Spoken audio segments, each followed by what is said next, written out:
Acompáñanos a revivir los momentos más emblemáticos en este episodio especial de nuestro podcast La mentalidad lo es todo.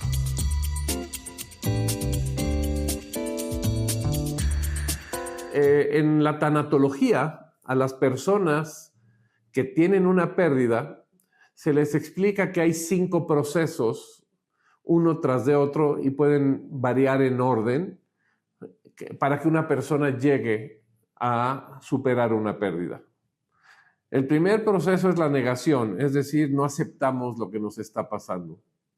El segundo es coraje, porque obviamente sentimos que no es nuestras acciones las que nos merecen lo que estamos viviendo, pero no tienen conexión, simplemente son eventos que ocurren en la vida y que ya están frente a ti, y hoy lo que necesitas es encararlo. ¿Encararlo cómo? Desde la fortaleza personal de decir, estoy sufriendo una pérdida y lo acepto, me duele mucho y lo acepto, pero no me resisto, porque si me resisto, en vez de aceptarlo, lo que voy a generar es sufrimiento y se va a alargar el proceso. El tercer paso del coraje viene siendo la depresión, las personas que se sienten mal por el proceso. En la cuarta se llama negociación, que es donde pues empezamos a ver que no hay de otra, que esto es lo que la vida trajo y esto es lo que está ahí para ser vivido. En ese aspecto, en mi caso, yo decidí irme paso 1 a la aceptación. Y eso ayudó muchísimo. El dolor no te lo va a quitar nada, pero el sufrimiento lo eliges al resistirte. Dice un dicho de este señor George Bernard Shaw que dice, al que quiere ver, le nacen ojos. Si tú quieres ver una luz en el camino, la vas a encontrar. Y si no la quieres ver y quieres esperar una luz en el camino ajena a tu forma de gestionarte, yo digo que la vida es tan dura y tan cruda que la luz al final del túnel que llegas a ver no es más que un tren en sentido contrario y es tu muerte y se acerca. No desperdicies tu vida resistiéndote a lo que es. Utilízala porque para algo ocurrió en tu vida. Bien dice un dicho que lo que no te mata te fortalece. Pero a veces los que nos matamos por la pérdida, porque no soltamos, somos nosotros mismos. Y si en ese momento yo te pregunto si eres responsable y me dices que sí, que por eso te duele, yo te digo sí, pero no eres responsable de tu bienestar, eres responsable de tu relación con la otra persona. Existe lo que yo llamo lealtades ocultas. Y es que nos queda la lealtad al ser querido que perdimos, y como nos aferramos a él, pues también nos vamos por la coladera y empezamos a sufrir mucho en la vida. Si aceptamos y soltamos, podemos continuar con la vida, con un dolor, sí, pero el dolor no te va a matar, te va a hacer mucho más fuerte. ¿Sabes? El ser humano está todo el tiempo distraído, y cuando la vida le da un bofetadón y lo despierta, la persona quiere culpar a los de afuera porque no se está sabiendo hacer responsable de sí mismo. Por eso hay personas que se enojan con Dios, que se enojan con, con la vida, que les quita el hambre, dejan de comer, dejan incluso de sonreír.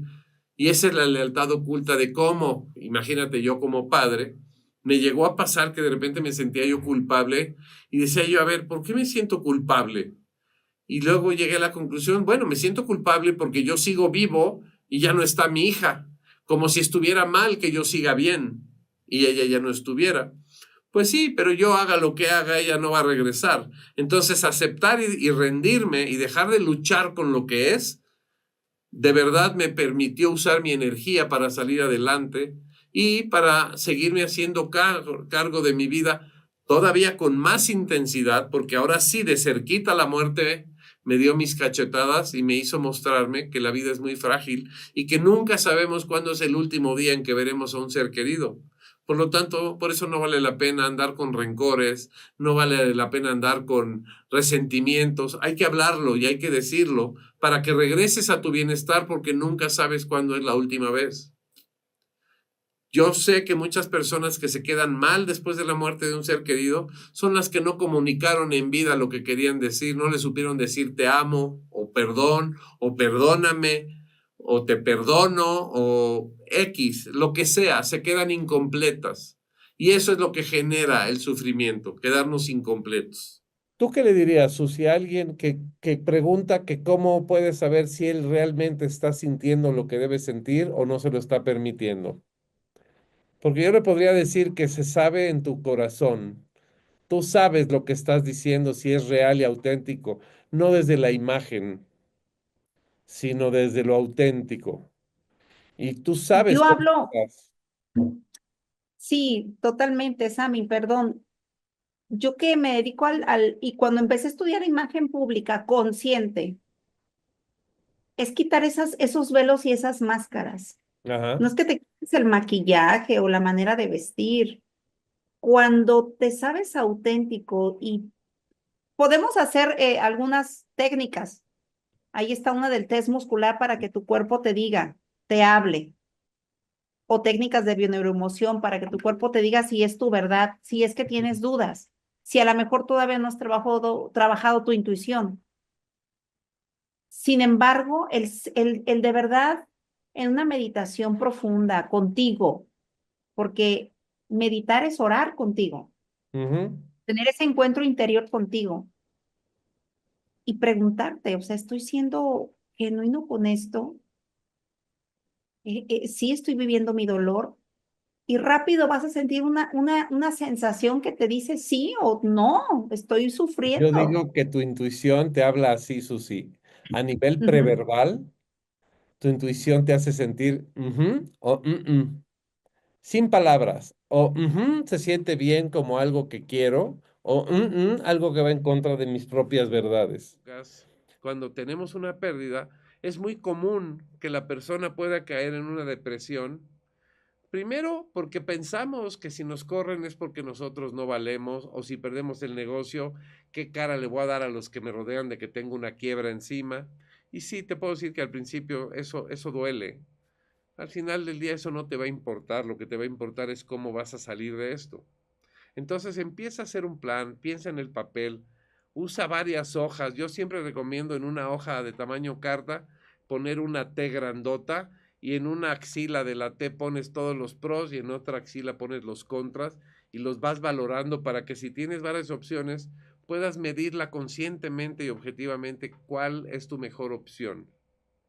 Y si ya estás aprendiendo y no te estás ni culpabilizando a ti ni a otros, sino responsabilizándote, es decir, hacerte cargo de lo que está pasando, pues tienes que empezar a indagar, a preguntar, a explorar, a ver qué puedes hacer, a ver quién puede pagar tus servicios, porque si vienes de un empleo y eres, digamos, una persona mayor de 45 años y es difícil que vayas a obtener trabajo, pues lo que tienes que hacer es cambiar tener un patrón por tener 10 patrones. ¿Cómo es esto? Sí, en vez de tener un patrón al que le rindes cuentas y él te paga un sueldo, vas a tener que tener 10 clientes que son tus patrones y a cada uno cobrarle una décima parte de tu sueldo mensual y dedicarle una parte, digamos, medio día de tu semana y con 10 medios días por semana, pues tienes atendidos a 10 clientes y puedes volver a generar ingresos. Y he constatado de primera mano que cuando hay bienestar, las personas son más felices, se comprometen más, las personas se vuelven más productivas, tanto que ahora en la pandemia, en Islandia, en esa pequeña isla del norte del Atlántico, hicieron un experimento de bajar la semana laboral de 5 días a 4 y descubrieron que aumentó la productividad hasta 19%. Fíjate bien, en vez de 5 o 4 días, es decir, trabajan 80% de lo que trabajaban antes y producen 119% de lo que producían antes. Entonces, el bienestar ha demostrado cabalmente que hace que las personas sean más productivas. Probablemente tú, el estilo, a lo mejor tú ya eres un millennial, pero el estilo que aprendiste de tus antecesores, tus primeros puestos de trabajo, es más enfocado al esfuerzo, a ser un poco más duro y no cuidas el clima laboral de tu empresa o de tu casa o de donde quiera que sea que estén las personas. Por supuesto, Daniel, qué gusto que siempre estás con nosotros. Así es. Mira, Daniel, no es culpa de nadie, es responsabilidad de cada quien. Los colaboradores esperan, pero no piden. y los patrones piden y esperan y no obtienen, y entonces ellos no pagan, como bien dices tú, ¿no? En México muchas veces la mentalidad del patrón es yo hago como que te pago y tú haces como que trabajas. ¿Por qué? Porque la misma ley federal del trabajo que tenemos inhibe mejores relaciones, porque tratan al colaborador, al trabajador, lo tratan como niño chiquito, y al patrón lo hacen un delincuente per se, aunque no haya hecho nada. Sí, el patrón tiene que educarse para estar, digamos, vigente en los tiempos, en la forma en la que gestiona su negocio, en la forma en la que gestiona su equipo. Y también tiene que saber invertir no solamente en capacitación, sino en entrenamiento. Hoy, si hablamos del jefe de antes, el jefe exige. Si hablamos del líder de ahora, el líder educa, el líder guía hasta que le demos el resultado. No nada más regaña y te pide tu mayor esfuerzo. Ya esos paradigmas ya quedaron demostrados que no sirven, Daniel. Entonces, ¿qué debes hacer tú, microempresario, en tu empresa ante esta recesión? Bueno, empecemos por decir que lo primero es que estés atento a las señales de tu propio mercado. Puede ser que hay mercados que con la crisis se activan y de repente te puede ir muy bien, o pueden haber mercados que se desactivan. Por ejemplo, la construcción siempre es el primer mercado que se activa después de una crisis y es el primero que se desactiva o que entra en recesión ante una crisis. ¿Por qué? Porque cuando deja de haber dinero, muchas personas que iban a invertir en bienes raíces dicen, no, ahorita no, este sí no es el momento, mejor me voy a esperar a que bajen los precios y compraré con precios más bajos. Entonces, quienes están vendiendo sus propiedades no las pueden vender a menos de que ellos apechuguen toda la pérdida del crédito. Y esto pasa cuando esta empresa constructora no tenía una estrategia contracíclica. Entonces van a sufrir completamente el detenimiento del mercado porque la recesión hace que el dinero se reduzca en un 1.5% el dinero circulante de la economía, pero no te preocupes que el dinero que deja de llegar a tu negocio está llegando a otros negocios que lo están haciendo mejor que tú. Por eso tienes que estar atento a las señales y poder empezar a hacer estrategias que te permitan captar a los clientes aún en una recesión. Siempre hay oportunidades, el dinero no se va y se esconde, solamente cambia de manos, solamente llega a manos diferentes. Y en una recesión van a llegar a las manos más preparadas. Entonces, si eres de esos dueños que están en su negocio, que tienen 5, 6, 10, 15, hasta 20 años y no te has entrenado, lo primero que te quiero decir es que tú te vuelves en un riesgo para tu propio negocio porque tu forma de manejar tu negocio no va a ser la mejor y vas a ser de esos que se detienen y te vas a causar a ti y a tu negocio un gran daño. Y probablemente ya estás incluso hasta nervioso y te friqueas, te bloqueas por el miedo y entonces quieres detener las cosas y ese es el mayor error que debes de hacer en una crisis. Entonces, lo importante es que te midas y que te desvincules del resultado. Si tu mentalidad sigue siendo el juzgarte por tus resultados, menudo favor te haces como vendedor, porque te vas a bajar la potencia cada vez que no tengas un resultado. Y créeme, en ventas requieres aprender que después del último no, viene el sí, y de ese sí depende el futuro del mundo. Es decir, el vendedor que le vende a una de 10 personas o a 2 de 10 personas es una persona que tiene que hacer ese trabajo para poder lograr ventas.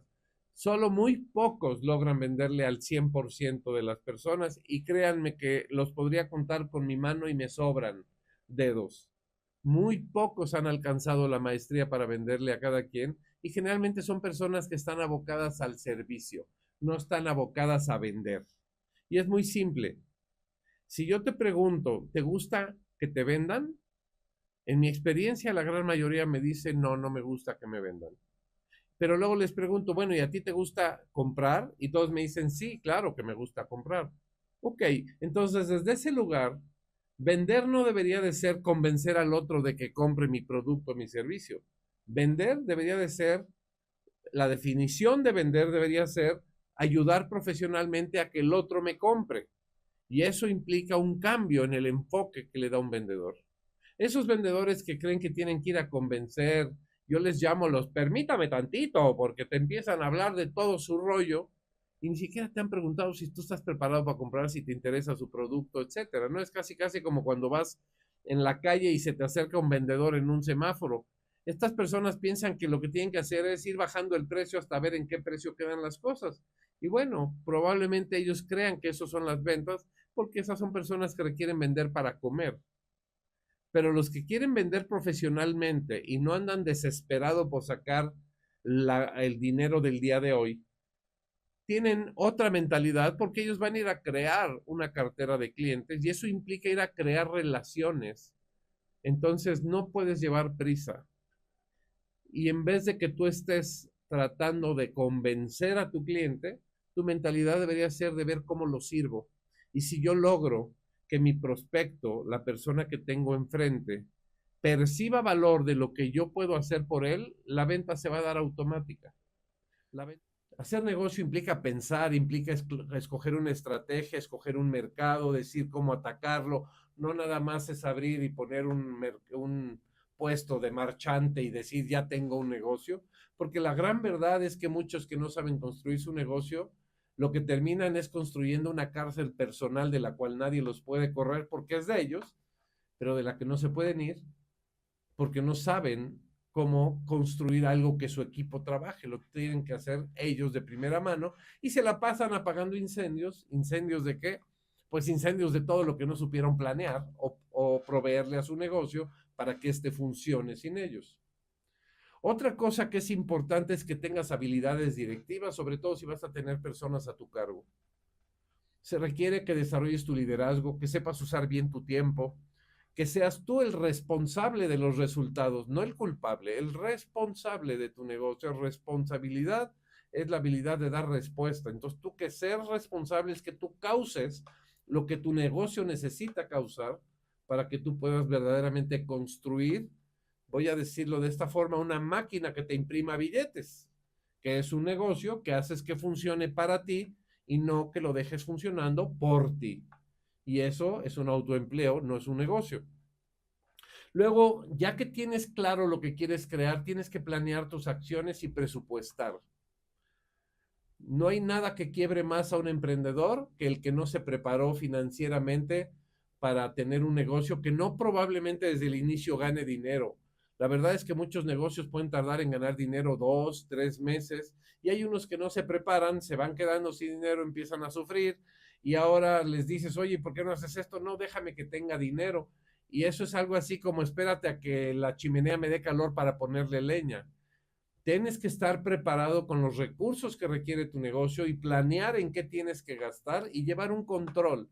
Eso te va a permitir administrar bien tus recursos, aunque sean escasos, pero que sean lo suficientes para que no te quedes en el camino, que esa es otra de las razones por las que muchos emprendedores que creen que a la lírica lo van a hacer, te dan cuerda tarde o temprano, que pierden su sueño, pierden todo su dinero y muchos pierden hasta su autoestima cuando pierden un negocio.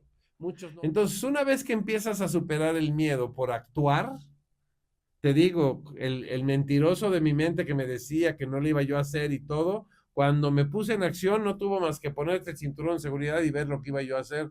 Y cuando estás tú en acción, el miedo no ocurre. Cuando te detienes, el miedo ocurre. Y cuando no te pones en acción nuevamente, el miedo te paraliza.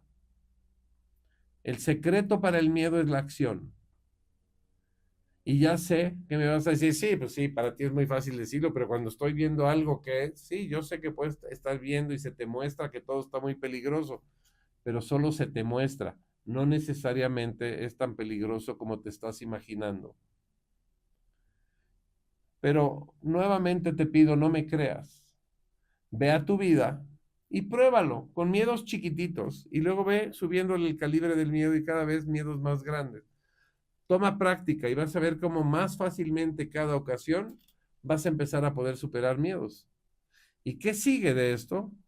Pues sigue el siguiente miedo, porque una vez que matas al primero, que te liberas del primero porque te pusiste en acción y comprobaste que todos los temores que tenías no fueron reales, entonces lo que vas a ver que ocurre es que se vuelve una acción adictiva. Y ya quieres ir por el siguiente miedo, porque la sensación de libertad cuando superas un miedo es impresionante. La sensación de libertad interna, de autoafirmación que viene por brincar un miedo, nunca regresarás a tu estado original. Cada que tú crees que algo te pasa, ya tienes una postura de víctima al respecto de eso en específico. Cuando entiendes que algo pasa y te afecta a ti, pues el que tiene que tomar medidas eres tú, si el responsable de tu vida eres tú. Y si yo me pongo en tus manos y tú cometes el error, la primera vez que lo cometes podremos decir que es tu culpa. La segunda ya es mi responsabilidad porque yo soy el que no se ha movido de aquí.